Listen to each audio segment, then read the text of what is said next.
저희는 지난주 말씀에서 우리가 참 구원을 받기 위해서는 좁은 문으로 들어가기를 힘써야 함을 배웠습니다. 그런데 안타깝게도 많은 신자들이 예수님을 믿고 구원을 받으면 그 뒤로는 고난이 아니라 축복과 만사 형통이라고 생각하고 축복만을 기대합니다. 구원관에 대해서 이처럼 오해가 있는 것처럼 제자도에 있어서도 많은 오해가 있는 것 같습니다.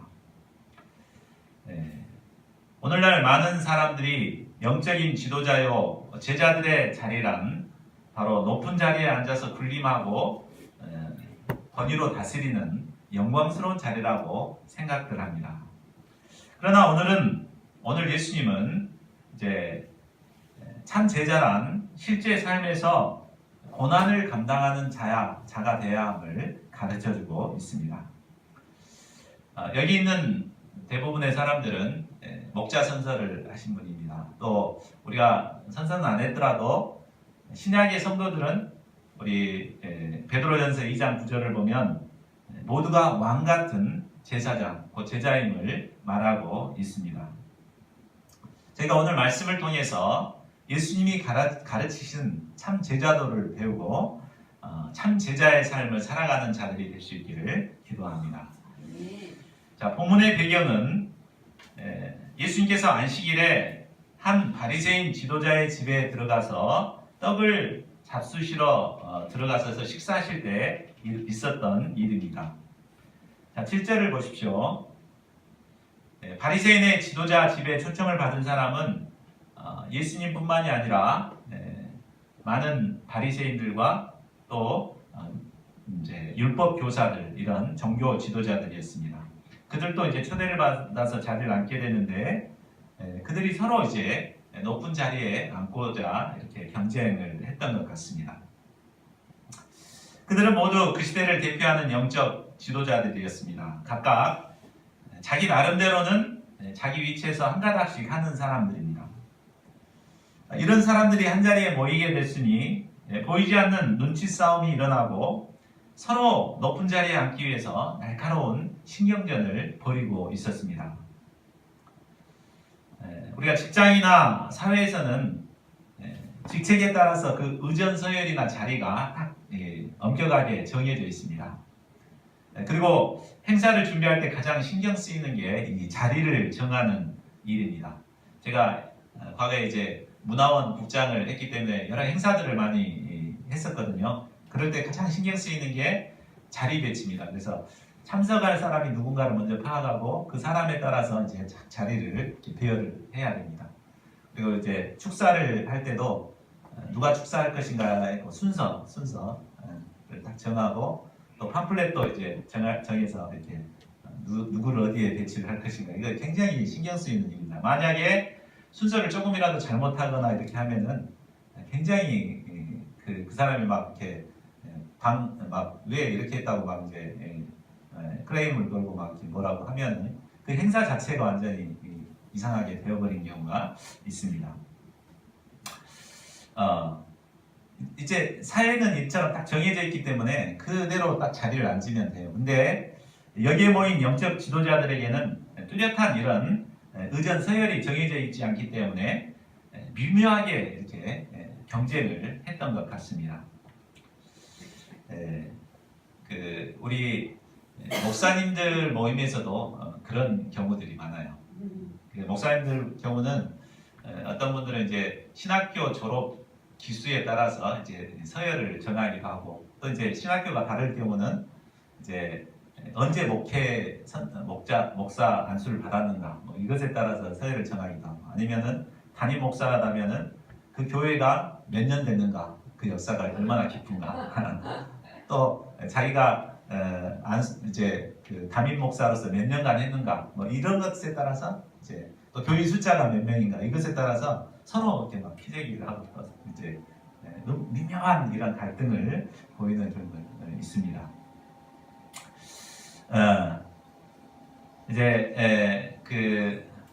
그래서 이렇게 이제 그 목회자들이 모인다거나 참 우리 같은 또래 모임에서는 누가 더 큰가 이런 경쟁이 심한 것 같습니다. 예수님의 제자들의 경우도 그랬잖아요. 예수님의 제자들도 서로 이렇게 정해져 있지 않기 때문에 누가 더 큰가가 가장 큰 관심의 초점이었습니다.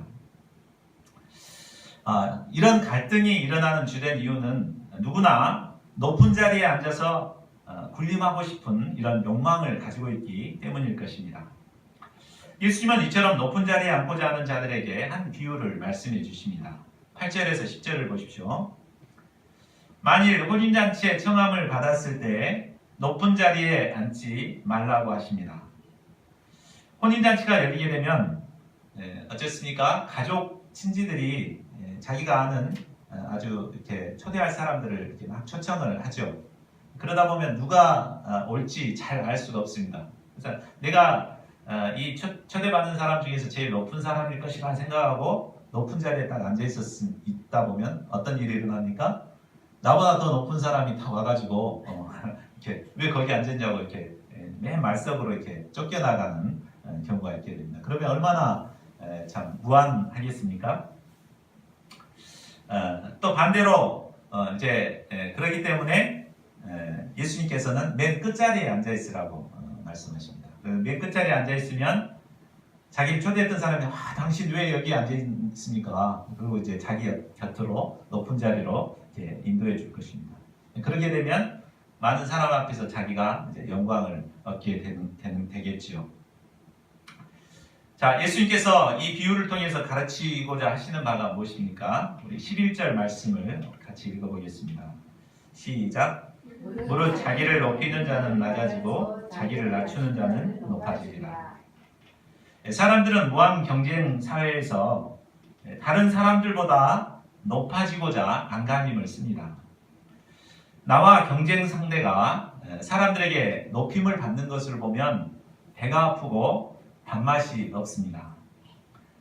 때문에 자기 스스로라도 자신을 높이고자 피하라고 자신을 인정받고자 안간힘을 씁니다.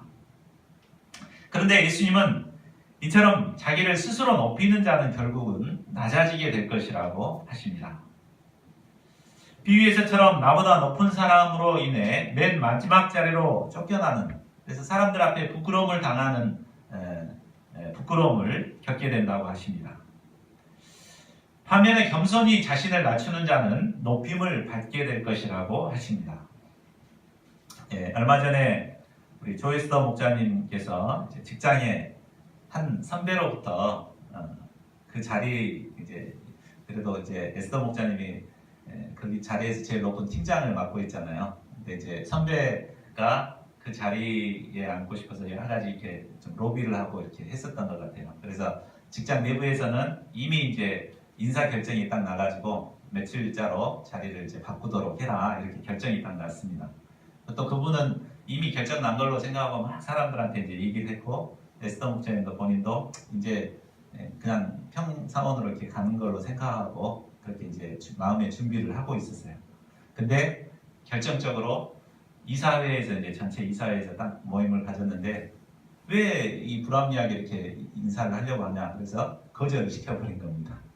그러니까 졸지에 다 이렇게 옮길 걸로 생각했는데 옮기지가 못하게 됐죠. 그래서 그대로 이제 에스더 목사님 팀장을 이제 하게 되고 그 사람은 이제 그대로 이렇게 있게 됐습니다.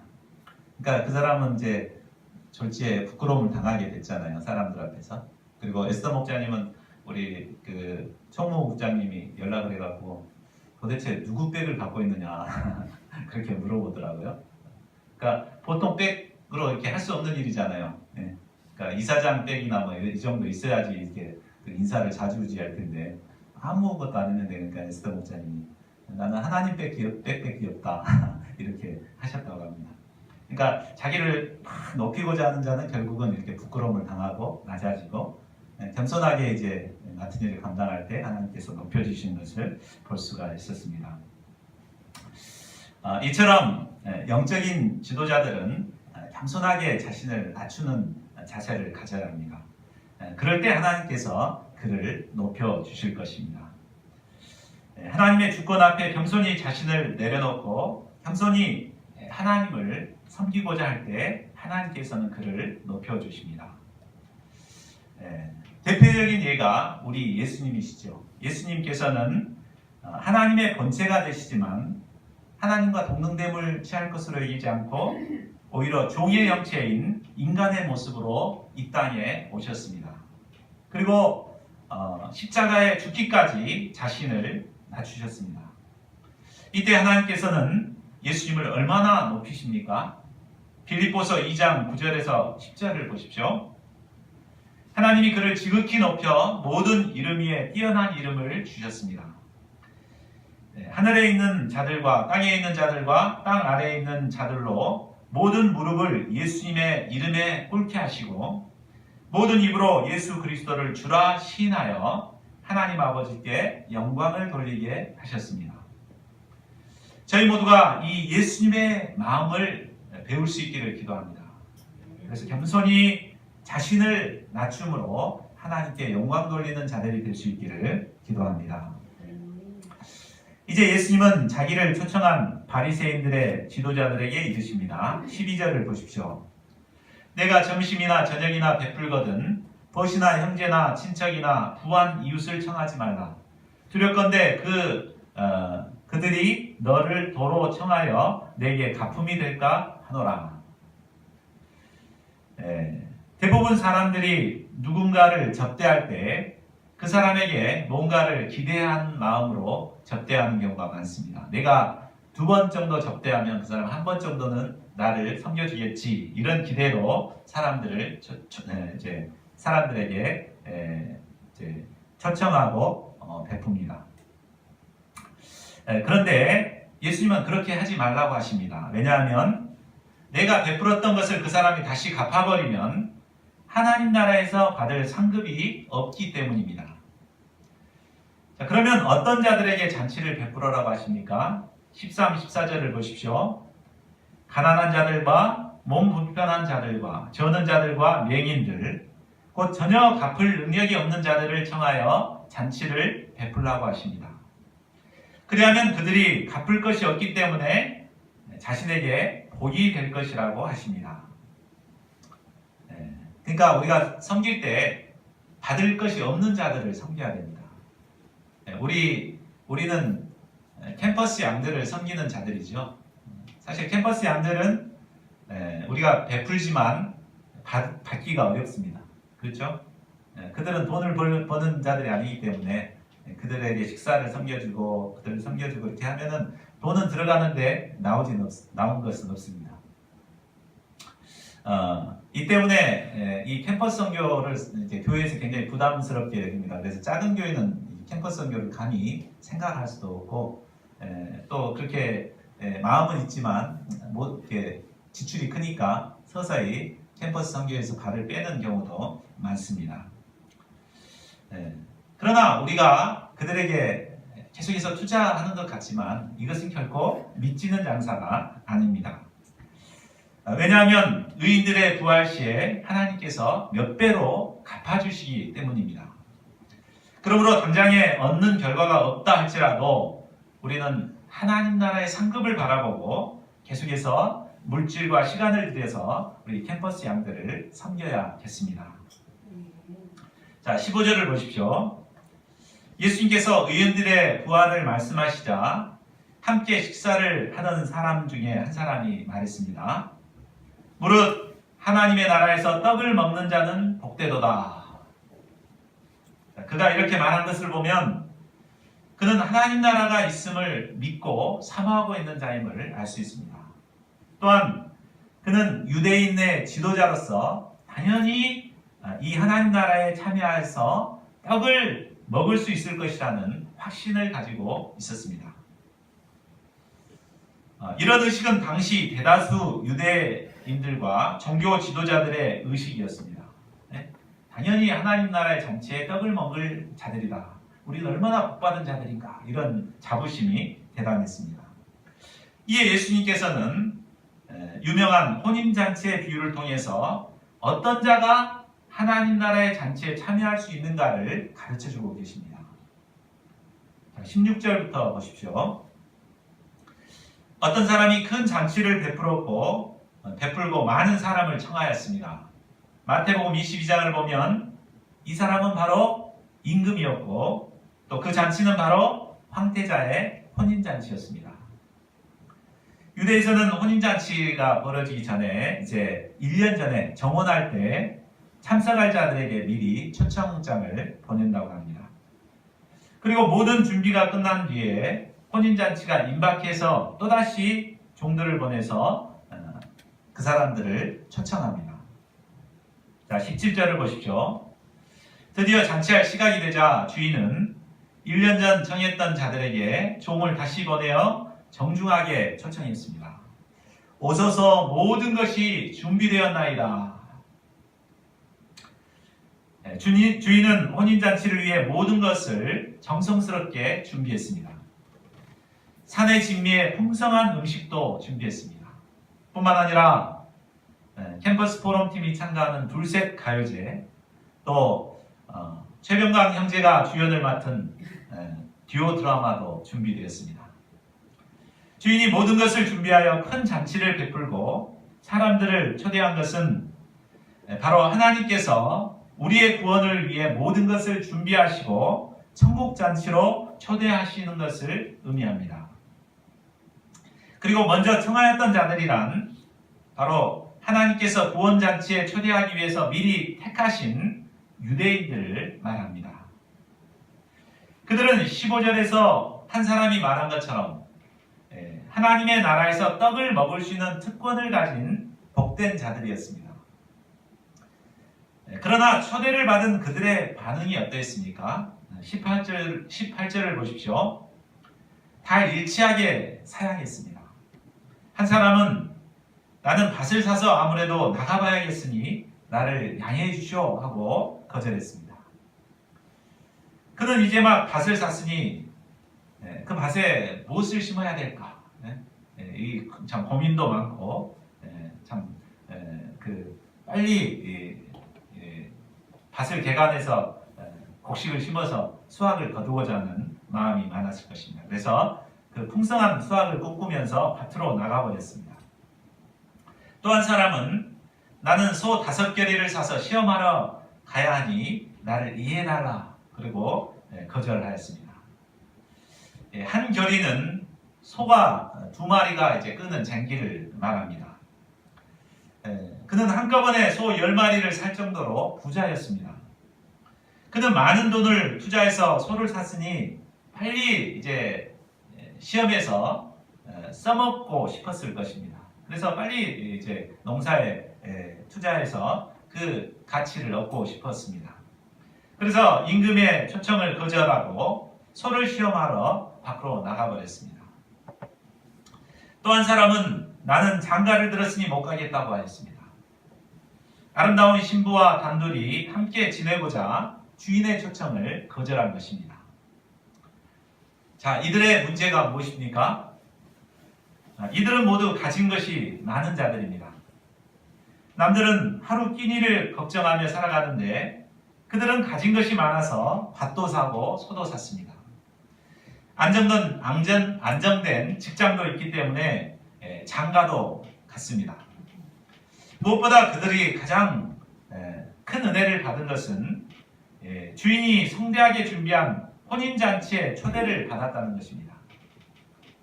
모든 것이 준비된 하나님 나라에 들어가 천국의 기쁨을 누리는 특권이 주어졌다는 말입니다. 그러나 그들은 자신이 가진 것들에 얽매여서 그 귀한 특권을 헌신짝 버리는 어리석음을 범했습니다. 21절을 보십시오. 종의 보고를 들은 주인은 화가 났습니다. 주인은 자신이 베푼 호의와 은혜를 무시하는 그들에게 더 이상 소망을 둘 수 없었습니다. 그래서 그들이 참석할 수 있는 권리를 박탈해 버렸습니다. 그리고 이제 새로운 사람들을 초청하십니다. 주인은 종들에게 명령합니다.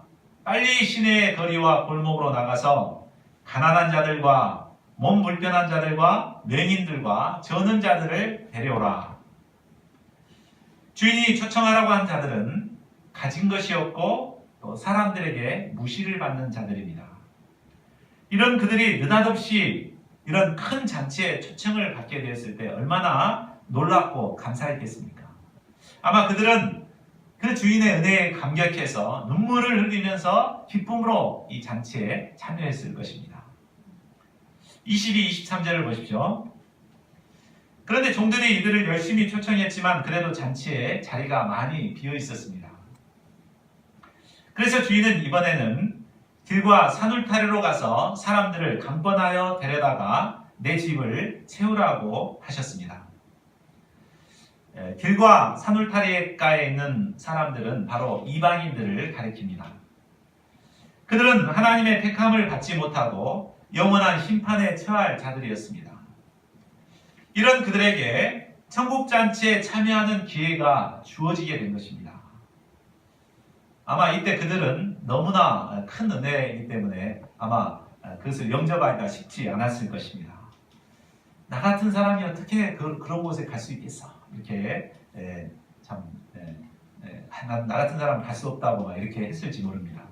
그렇기 때문에 그들을 데려오기 위해서는 강권하는 것이 필요했습니다. 하나님께서는 하나님의 집에 빈자리가 남아있는 것을 원치 않으십니다. 어느 누가 됐건 그 자리가 채워지기를 원하십니다. 또한 빈자리를 채우기 위해서는 강권하는 믿음이 필요합니다. 지나가는 말로 한번 오라고 한다고 해서 채워지지 않습니다.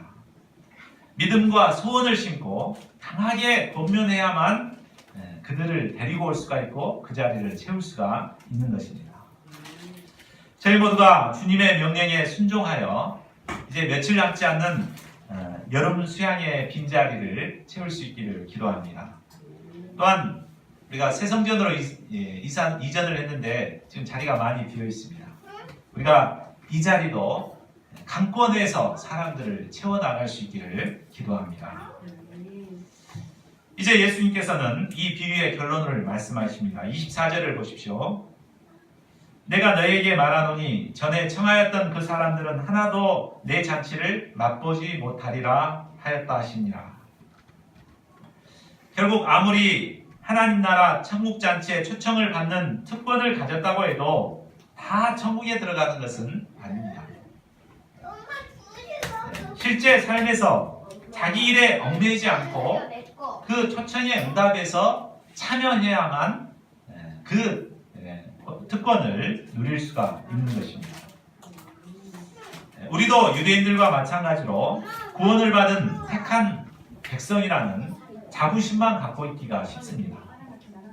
그러면서도 실제 삶으로는 하나님이 초청할 때 내일 바빠요, 할 일 있어요 하면서 거절하기 쉽습니다. 그러나 예수님께서는 이런 사람들에게 뭐라고 하셨습니까? 하나도 내 잔치를 맛보지 못하리라, 이렇게 말씀하십니다. 우리는 유대인들과 같은 이런 어리석은 자들이 되어서는 안 되겠습니다. 언제든지 주님이 부르시면 아멘 하고 달려갈 수 있기를 기도합니다. 자, 그러면 우리가 천국잔치에 참여하기 위해서는 구체적으로 어떤 삶을 살아야 할까요? 자, 25절을 보십시오. 예수님께서 바리새인의 지도자의 집에서 나오시자 수많은 무리가 예수님과 함께 예수님을 따랐습니다. 아마 예수님과 함께 하는 사람들은 자신은 현재 예수님과 같이 하고 있기 때문에 바리새인들과는 달리 천국잔치에 참여할 예수님의 제자라고 생각했을지 모릅니다. 그러나 예수님은 이런 자들에게 예수님의 참 제자가 되려면 어떠해야 되는가를 가르치십니다. 첫째로 예수님의 참 제자가 되려면 사사로운 정을 끊는 아픔을 감당할 수 있는 자가 되어야 합니다. 자, 26절을 보십시오. 물은 내게 오는 자는 자기 부모와 처자와 형제와 자매와 및 자기 목숨까지 미워하지 아니하면 능히 나의 제자가 되지 못하고 그랬습니다. 자, 이 말은 부모와 가족 또 자기 목숨을 미워해라 라는 말은 아닙니다. 예수님을 따르는 것을 최우선적으로 생각하고 부모와 가족의 반대에 부딪히게 될 때 인간적인 정을 끊는 아픔을 감당할 수 있어야 된다는 말입니다. 부모와 가족들은 우리를 사랑하기 때문에 우리가 고생을 하는 것을 결코 원치 않으십니다. 그렇죠? 그래서 우리 형님도 볼리비아 후진국으로 선교사로 가보자 할 때 우리 부모님들과 가족들이 반대를 많이 했습니다. 그리고 저도 캠퍼스 목자로 살고자 하니까 우리 부모님들이 막 반대를 했었습니다. 만약 이때 부모님들 말을 따르게 되면 어떻게 되겠습니까? 더 이상 예수님의 제자로 살아갈 수가 없는 것입니다. 예수님을 따르는 제자가 되려면 마음은 아프지만 먼저 사사로운 인간적인 정을 끊는 아픔을 감당해야 합니다. 예수님께서 원하시는 길을 가기 위해서는 반드시 먼저 이것이 필요합니다. 예수님의 부르심과 사명을 최우선적으로 생각하고 모든 반대를 물리치고 담대히 그 길을 갈 수 있어야 합니다. 그래야만 예수님을 따르는 참 제자가 될 수 있습니다. 인간적인 정을 끊고 무작정 예수님을 따른다고 다 제자가 되는 것은 또 아닙니다. 두 번째가 있습니다. 둘째로는 자기 십자가를 지고 예수님을 따라야 합니다. 자, 우리 27절 요절인데 같이 읽겠습니다. 시작. 누구든지 자기 십자가를 지고 나를 따르지 않는 자도 능히 내 제자가 되지 못합니다. 예수님을 따르는 자에게는 누구나 십자가가 있습니다. 부르심과 사명에 따라서 십자가가 다릅니다. 근데 십자가는 결코 영광스러운 게 아닙니다. 우리가 십자가 자주 쓰지만 십자가는 고난의 상징이요 수치의 상징입니다. 그래서 누구나 지고 싶지가 않습니다. 그러나 예수님의 제자로 살기 위해서는 비록 고난이 따르고 수치스러울지라도 이 십자가를 져야 한다는 것입니다. 그렇다면 우리가 져야 할 십자가는 무엇일까요? 물론 개인적으로 부르심에 따라서 십자가가 다를 것입니다. 목동의 십자가가 다르고 목자의 십자가가 다르고 스텝 목자의 십자가가 각각 다르겠죠. 그러나 일반적으로 공통적으로 우리가 져야 될 십자가는 기본 생활의 십자가일 것입니다. 매일 첫 시간 하나님의 말씀 앞에 나와서 말씀을 붙들고 기도하며 하루를 출발하는 기본 생활의 십자가가 있습니다. 또한 각자가 맡은 사명의 십자가도 있습니다. 특별히 하나님께서는 우리에게 캠퍼스 양들을 섬기는 사명의 십자가를 주셨습니다. 캠퍼스 사명은 아까도 얘기했지만 아무리 노력해도 그 노력한 것에 대한 결과가 쉽게 오지 않습니다. 때로는 수많은 거절과 조롱과 부끄러움을 당하기도 합니다. 그러나 예수님께서는 우리에게 주신 이것이 바로 우리에게 주신 사명이기 때문에 우리는 묵묵히 날마다 이 십자가를 지고 예수님을 따라야 합니다. 저희 모두가 주님께서 주시는 십자가를 지고 예수님을 따르는 참 제자가 될 수 있기를 기도합니다. 셋째로 자기 모든 소유를 버리는 희생을 감당해야 합니다. 예수님은 제자도의 세 번째를 가르치기 전에 먼저 두 가지의 비유를 말씀하십니다. 28절에서 32절을 보십시오. 하나는 망대를 세우는 건축자의 비유입니다. 또 하나는 전쟁을 앞둔 임금의 비유입니다. 건축을 시작하는 자는 먼저 완공될 때까지 어떤 비용이 들 것인가를 계산하고 감당할 수 있을 때 이제 건축에 들어가야 됩니다. 만일 그렇지 않고 집 지었으면 좋겠다 해갖고 막상 시작했다가 끝까지 못 가고 기초만 세우다 말면 얼마나 부끄럽겠습니까? 또 전쟁을 앞둔 왕도 상대와 싸워서 이길 수 있는가를 미리 시뮬레이션 해가지고 계산해봐가지고 질 것 같으면 먼저 가서 화해하는 것이 지혜로울 것입니다. 자, 그러면 예수님께서 이 두 비유를 말씀하시는 이유가 무엇일까요? 그것은 제자의 삶을 출발할 때 막연한 동경이나 막연한 환상으로 출발해서는 안 된다는 것입니다. 우리가 목자 그러면 처음에 목자, 선교사 그러면은 막연한 환상 가운데 출발하기 쉽거든요. 우리 선교사님들 와서 막 선교 보고하고 그러면 굉장히 멋져 보이죠. 그래서 나도 저런 선교사가 돼야 되겠다 이렇게 하면서 이제 선교사를 꿈꾸기 쉽습니다. 그러나 그 길을 갈 때 얼마나 어려움이 있고 고통이 있는가를 미리 알고 그 길을 선택해야 한다는 것입니다. 그리고 그러니까 그 영광을 얻기 위해서 어떤 고난을 감당해야 할 것인가를 분명히 알 때 우리가 그 길을 갈 수 있고 또 그렇게 할 때 어려움이 오더라도 능히 이겨내고 그 길을 끝까지 갈 수 있는 것입니다. 네.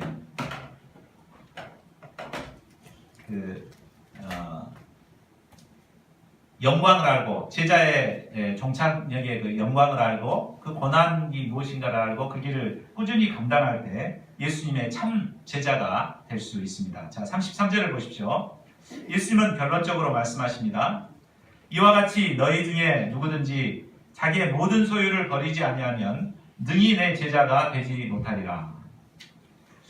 예수님을 따르는 제자의 삶은 모든 소유를 버리고 따라도 전혀 아깝지 않는 영광스러운 삶입니다. 예수님을 따르는 제자의 가치를 아는 자만이 자신의 모든 소유를 기쁨으로 버리고 예수님을 따를 수 있습니다. 예수님의 11 제자들이 그러했고 또 사도 바울을 비롯한 수많은 제자들이 그러했습니다. 저희 모두가 참 예수님의 제자들이 되고자 자신의 모든 소유를 희생하며 예수님을 따를 수 있기를 기도합니다. 자, 34절을 보십시오. 예수님의 제자는 마치 소금과 같습니다.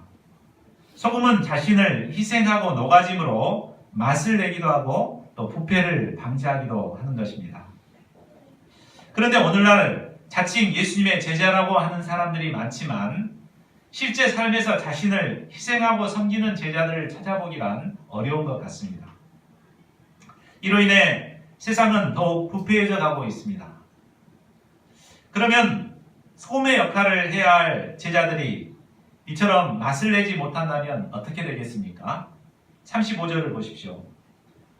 땅으로도 쓸 수 없고 걸음으로도 쓸 수 없어서 결국 버림을 받게 될 것입니다. 이는 하나님의 준엄한 심판을 받게 될 것을 의미합니다. 제자라는 타이틀만 갖고 실제 삶에서 희생하지 않는 자들은 결국 맛을 잃은 소금처럼 버림을 받게 된다는 것입니다. 자, 결론을 맺겠습니다. 오늘 우리는 예수님의 참 제자가 되기 위해서 필요한 것이 무엇인가를 배웠습니다. 예수님의 참 제자는 자신을 낮추고 갚을 것이 없는 자들을 섬기는 자입니다. 예수님의 참 제자는 자기 일에 얽매이지 않고 주님의 초청에 응답하여서 날마다 천국잔치의 은혜를 누리는 자입니다. 예수님의 참 제자는 사사로운 정을 끊고 자기 십자가를 지고 예수님을 따르는 자입니다. 무엇보다 예수님의 참 제자는 자신을 희생하고 녹여서 맛을 내는 소금처럼 자신의 소유를 온전히 희생하여 세상을 섬기는 자들입니다. 예수님께서는 예수님을 따르는 우리가 바로 이런 제자들이 되기를 원하십니다. 저희 모두가 참 제자도를 배우고 몸에 익혀서 예수님께서 인정하는 참 제자들이 될 수 있기를 간절히 기도합니다. 요절 말씀 읽고 기도하는 시간 갖겠습니다. 27절 시작. 누구든지 자기 십자가를 지고 나를 따르지 않는 자도 능히 내 제자가 되지 못하리라. 오늘 예수님